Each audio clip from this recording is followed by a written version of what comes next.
হিমাগার মালিক, ফড়িয়া ও আড়তদারদের কারসাজির কারণে কমছে না আলুর দাম, অভিযোগ কৃষক ও ক্ষুদ্র ব্যবসায়ীদের।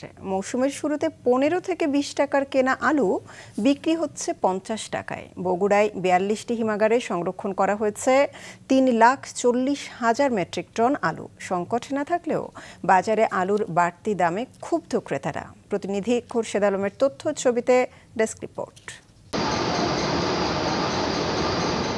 আলুর বাজারে সিন্ডিকেট আছে নাকি নেই? ক্রেতাদের অভিযোগ, বাজারে পণ্যটির দামে প্রভাব না থাকায় এটি স্পষ্ট সিন্ডিকেট রয়েছে।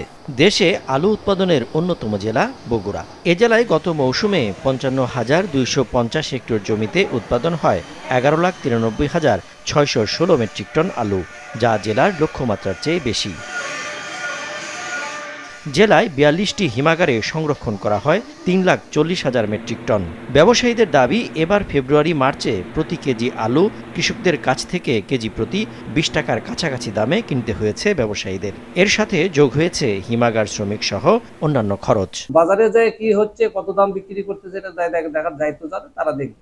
হয়তো অনেক সময় যারা যেটুকু 42 টাকা আটানা বড় বাজারে হয়তো 45-46 টাকা হওয়ার কথা, সেখানে 48-50 হচ্ছে, এটা তো আমার দেখার কথা না। আর আমি এটা বলতে পারি কোল্ড স্টোরেজে এক বস্তায় 300 টাকা ভাড়া নিচ্ছি আমরা, এটা এমন খুব একটা যে ভাড়া বেশি তা না।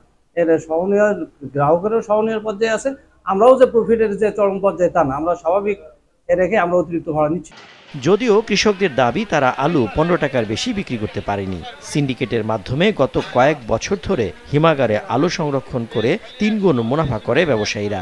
জমিতে চাষাবাদ ও আলুর উৎপাদন কৃষি দপ্তরের হিসেবেও ফারাক রয়েছে। তবে আলুর সংকট নেই, বাজার মনিটরিং হলে ন্যায্য দাম নিশ্চিত হবে বলছে কৃষি বিভাগ। এইবার যে সিন্ডিকেটের কথা উঠছে, এটা টোটালি আমি আপনার কথার সাথে একমত না।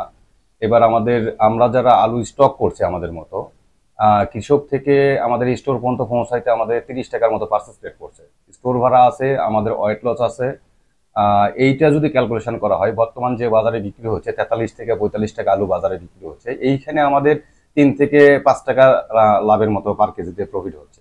এর নিচে যদি আসে, এখানে আমাদের আবার ব্যাংক ইন্টারেস্ট আছে। আমরা যদি সম্মিলিত বাজার মনিটরিং সম্মিলিতভাবে এটি যদি করতে পারি, এবং যারা এই আলু ব্যবসার সাথে জড়িত, এখন আমাদের কৃষক ভাইদের কাছে কিন্তু আলু আছে, শুধু সেটা তাদের বীজ আলু যেটা সেটি, আর যেটি বাজারে খাবার আলু হিসেবে বিক্রি হবে, এটি কিন্তু অনেকটাই এখন ব্যবসায়ী হবে। সুতরাং যারা আলু ব্যবসার সাথে জড়িত, তারা যদি আমাদের একটু অতি লাভের দিকে তারা যদি ঝুঁকে না পড়েন, তো আমরা আশা করছি যে আলু আমাদের এখন আছে, এই আলু দিয়ে আমাদের আগামী নতুন মৌসুম শুরু হওয়া পর্যন্ত আমরা সরবরাহ মোকাবেলা করতে সক্ষম হব। কৃষি বিপণন ও সম্প্রসারণ অধিদপ্তরের তথ্য বলছে, আলুর বার্ষিক চাহিদা 85 লাখ থেকে 90 লাখ টন। মৌসুমে আলু উৎপাদন হয়েছে 1 কোটি 10 লাখ টনের কাছাকাছি। এ হিসেবে চাহিদার বিপরীতে প্রায় 20 লাখ টনের মতো উদ্বৃত্ত হওয়ার কথা। কৃষকদের অভিযোগ, কারসাজির কারণে এবার ন্যায্য দামে আলু কিনতে পারেনি ক্রেতারা। মাছরাঙা নিউজ ডেস্ক।